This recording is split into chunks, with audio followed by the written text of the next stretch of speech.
Governor గారిని కలవడం జరిగింది. నిన్న మా పార్టీ బృందం, ఎంపీలతో కూడిన పార్టీ బృందం నిన్న ఢిల్లీలో సెంట్రల్ ఎలక్షన్ కమిషన్ను కూడా కలిసి రిప్రజెంటేషన్ ఇవ్వడం జరిగింది. మళ్ళీ అవే అంశాల మీద ఇక్కడ గవర్నర్ గారిని కూడా కలిసి రాష్ట్రంలో దిగజారుతా ఉన్న లా అండ్ ఆర్డర్ సిచ్యువేషన్ మీద మళ్ళీ రిప్రజెంటేషన్ ఇవ్వడం జరిగింది. రాష్ట్రంలో ఏ రకంగా దాడులు జరుగుతాయి, దాడులు జరిగిన తర్వాత ఎన్నికల రోజు, ఎన్నికలు అయిపోయిన తర్వాత జరిగిన ఆ దాడుల్లో ఏ రకంగా చంద్రబాబు నాయుడు గారు దగ్గరుండి పోలీసు వ్యవస్థను దుర్వినియోగం చేస్తూ ఏ రకంగా తనకు సంబంధించిన వ్యక్తులు ఇంకా పోలీస్ డిపార్ట్మెంట్లోనూ ఇంకా ఇతరాతర డిపార్ట్మెంట్లలోనూ ఇంకా ఏ రకంగా దగ్గర ఉండి వాళ్ళను ఉపయోగించుకుంటూ ఏ రకంగా దొంగ కేసులు పెట్టే కార్యక్రమం చేస్తూ ఉన్నారనే దాని విషయాల మీద చెప్పడం జరిగింది. ఇదే కోడేల గారి ఇన్సిడెంట్ మీదనే కోడేల అనే ఆయన ఎక్స్ స్పీకర్ సత్తెనపల్లి నియోజకవర్గంలో ఇనమెట్ల గ్రామంలో పోలింగ్ బూత్లోకి వెళ్ళి పోలింగ్ బూత్లోకి తాను పోవడమే ఒక క్రైమ్ అయితే అక్కడికి వెళ్ళి పోలింగ్ బూత్లో ఉన్న డోర్ను లాక్ చేసుకున్నాడు. It is recorded.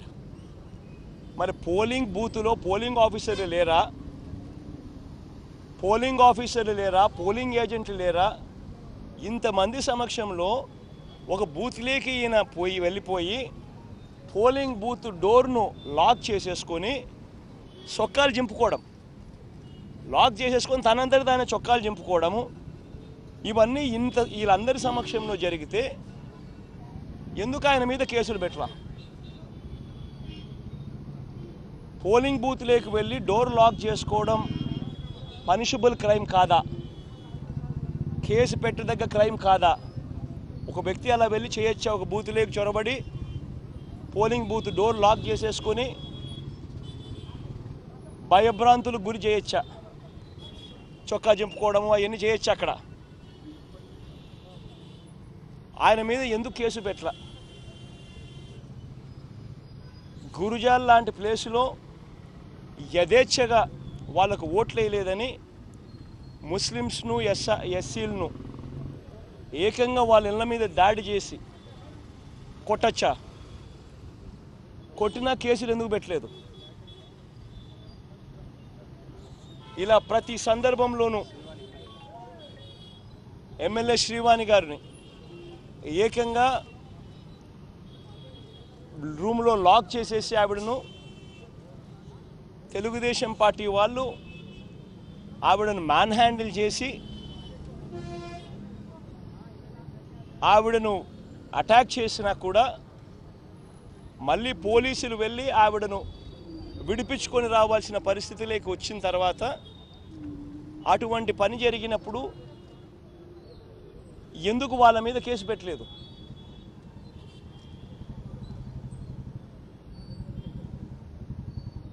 ఇదే మాదిరిగా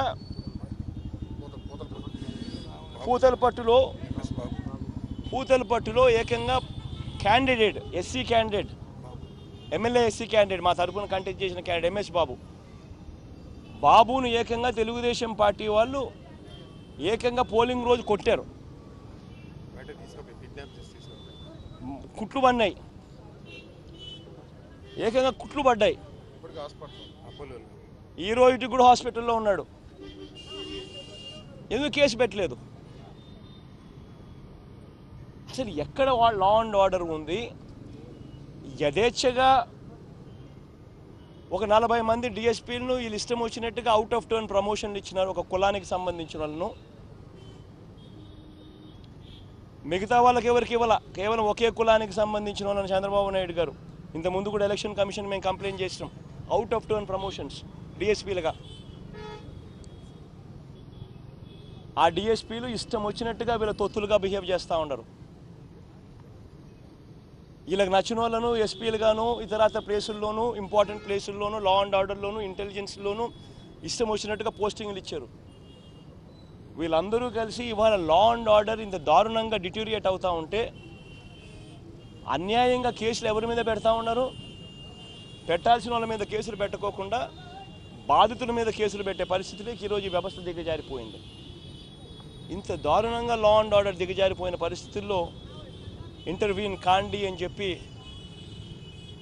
గవర్నర్ గారిని రిక్వెస్ట్ చేసినాం. ఈవీఎంలు మచిలీపట్నంలో ఈవీఎంలు వీళ్ళు పోస్ట్ చేసుకున్న అధికారులు, ఆర్డీఓలు గాను కలెక్టర్లు గాను వీళ్ళు పోస్ట్ చేసుకున్న అధికారులు ఏకంగా ఈవీఎంలో స్ట్రాంగ్ రూముల్లో పెట్టిన ఈవీఎంలను ఏకంగా డోర్లను ఓపెన్ చేసి ఈవీఎంలు బయటికి తీసి ఏ రకంగా చేయగలుగుతారు? There is a procedure for it. ఆ రకంగా స్ట్రాంగ్ రూమ్ డోర్లు ఓపెన్ చేయాలి అని అంటే క్యాండిడేట్లను పిలవాలి, క్యాండిడేట్ల సమక్షంలో జరగాల. ఎందుకు మా క్యాండిడేట్లు పిలవలేదు? ఏ రకంగా మచిలీపట్నంలో డోర్లు ఓపెన్ చేయగలిగినారు స్ట్రాంగ్ రూమ్ డోర్ను? సో అది కూడా గవర్నర్ గారి దృష్టికి తీసుకొచ్చాం. పారామిలిటరీ ఫోర్సెస్ పెట్టాల్సిందే, స్ట్రెంగ్త్ ఇంక్రీజ్ చేయాల్సిందే, రాష్ట్ర ప్రభుత్వం పరిధిలో నుంచి ఈ సెక్యూరిటీని బయటికి తీయాల్సిందే, కేంద్ర ప్రభుత్వం పూర్తిగా కంట్రోల్లోకి తీసుకోవాల్సిందే స్ట్రాంగ్ రూమ్స్ అన్నిటినీ. అక్కడ పెట్టిన సీసీ కెమెరాస్ లైవ్ ఫీడ్ కలెక్టర్ల కార్యాలయానికి కాదు పెట్టాల్సింది, డైరెక్ట్గా election commission, state election CEO, Delhi CEC డైరెక్ట్గా వీళ్ళకే ఆ ఫీడ్ లైవ్ ఫీడ్ పోయేట్టుగా చర్యలు తీసుకోవాలి. సెంట్రల్ గవర్నమెంట్ ఫోర్సెస్ ఇంకా ఎక్కువగా డిప్లాయ్ చేసి పూర్తిగా ఈవీఎం భద్రతకు సంబంధించిన అన్ని అంశాల మీద ప్రొటెక్ట్ చేయాలి అని కూడా గవర్నర్ గారి దృష్టికి తీసుకొని పోయాం. ఇవన్నీ విషయాల మీద కంప్లైంట్ చేసి యాక్షన్ తీసుకోమని చెప్పి కూడా చెప్పడం జరిగింది. సెక్రటేరియట్లో కూడా ఇన్స్ట్రక్షన్స్ ఇవ్వండి చీఫ్ సెక్రటరీకి. చంద్రబాబు నాయుడు గారు తాను చేసిన స్కామ్స్ మీద తన అధికారం కోల్పోయిన తర్వాత ఆ ఆధారాలను మటుమాయం చేసే కార్యక్రమంలో భాగంగా చంద్రబాబు నాయుడు గారు ప్రయత్నాలు చేస్తూ ఉన్నారు. ఇది కాక తనకు సంబంధించిన వాళ్లకు, తనకు సంబంధించిన బెనామీలకు, కాంట్రాక్టర్లకు విచ్చలవిడిగా చెక్కులు వాళ్ళకు మాత్రమే ఇచ్చే కార్యక్రమాలు చేస్తూ ఉన్నారు. ఇవన్నీ కూడా కంట్రోల్ చేయండి. ఇది vote on account budget, vote on account budget కాబట్టి కొత్త ప్రభుత్వం వచ్చేదాకా చంద్రబాబు నాయుడు గారు సెక్రటేరియట్ను కూడా దుర్వినియోగం చేస్తూ సెక్రటేరియట్ను కూడా కంట్రోల్లోకి తీసుకొని తన అన్యాయాలను కొనసాగించడం ధర్మం కాదు. అక్కడ కూడా గట్టిగా మీరు యాక్షన్ తీసుకునే కార్యక్రమాలు చేయండి అని కూడా గవర్నర్ గారికి రిక్వెస్ట్ చేసి యాక్షన్ తీసుకోమని చెప్పి కూడా చెప్పడం కూడా జరిగింది. అంటే అన్ని కేసులు జరిగింది. ఏమైనా ఉన్నాయమ్మా, అడగాల్సిన ఏమైనా ఉన్నాయా?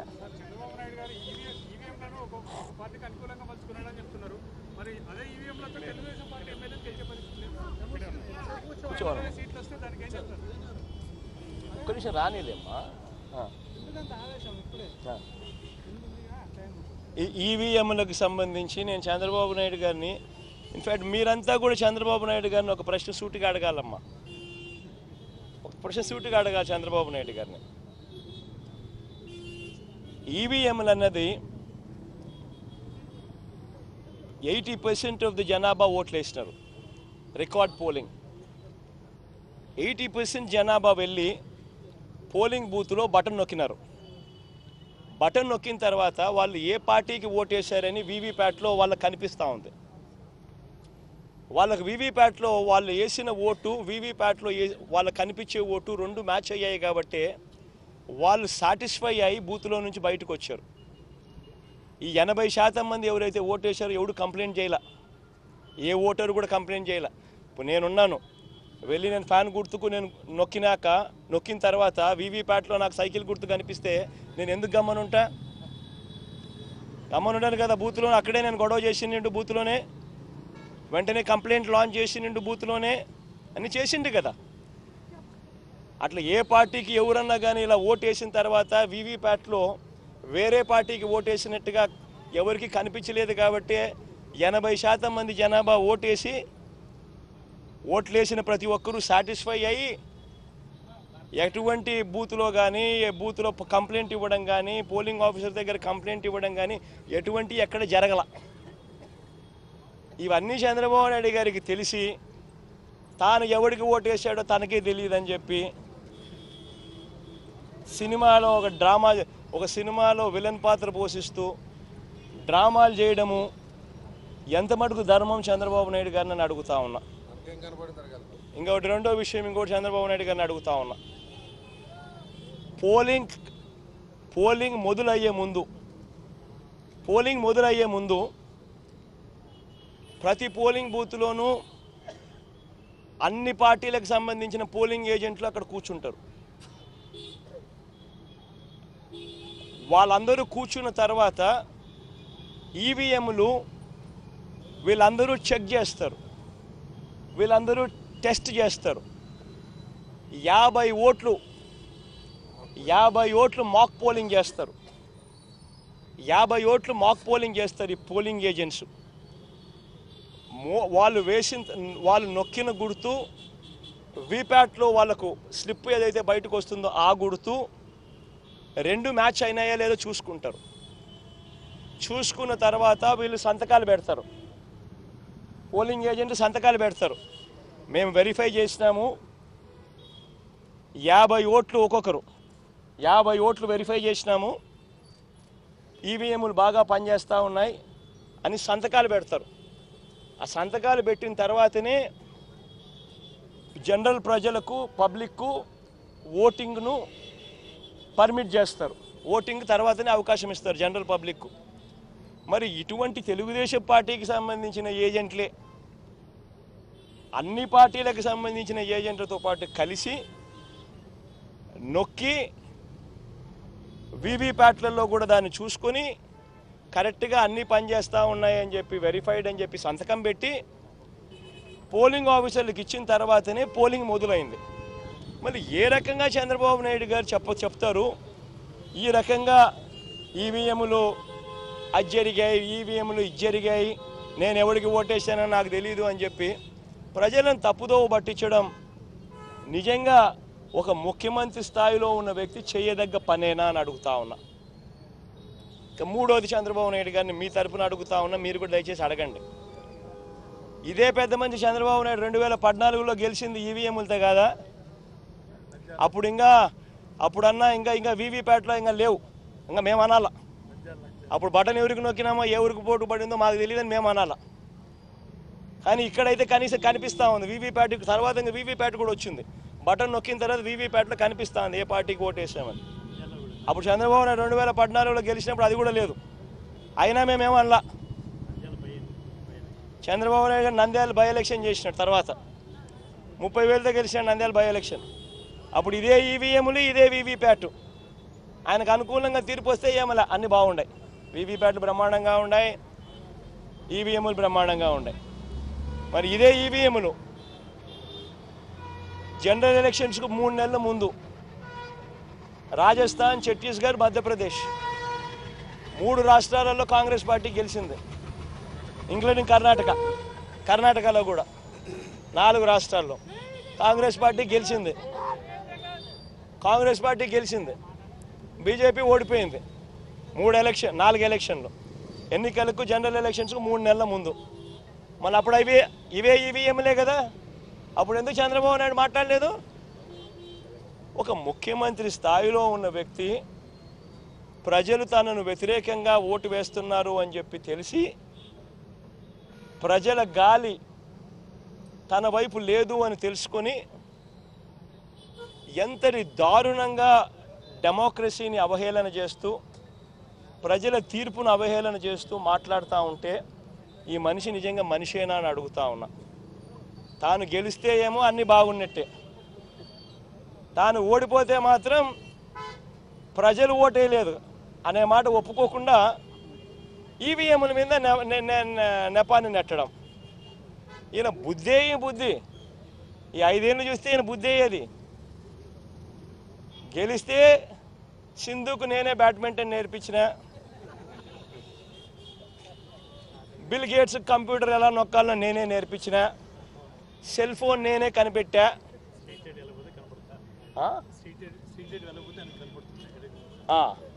ఎక్కడన్నా కానీ స్ట్రీట్ లైట్ వెలగకపోతే నా కంప్యూటర్లో నాకు కనిపిస్తుంది. ఇవన్నీ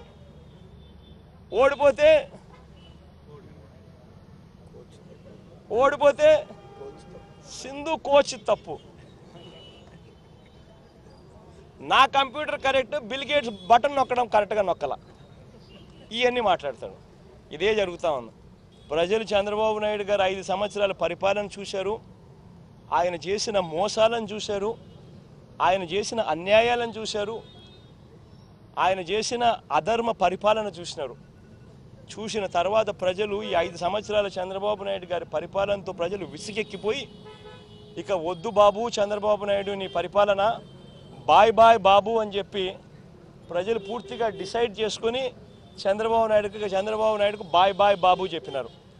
ఇటువంటి పరిస్థితుల్లో చంద్రబాబు నాయుడు గారు తాను ఓడిపోతున్నాడు అని తెలుసుకొని దానిని, ఆ నెపాన్ని తన అన్యాయమైన మోసపూరిత పాలన మీద రాకుండా ఈవీఎంలో లేకపోతే ఇంకొకరో మీద నేరాన్ని నెట్టేందుకు విశ్వ ప్రయత్నం చేస్తూ ఉన్న అన్యాయమైన పరిస్థితి ఇవాళ ఈ రాష్ట్రంలో చూస్తూ ఉన్నాం. ఇటువంటి దుర్మార్గుడు, ఇటువంటి మోసగాడు, ఇటువంటి రాక్షసుడు, ఇటువంటి అన్యాయస్తుడు ఎంత త్వరగా పోతే ప్రజలకు అంత మంచి జరుగుతుంది.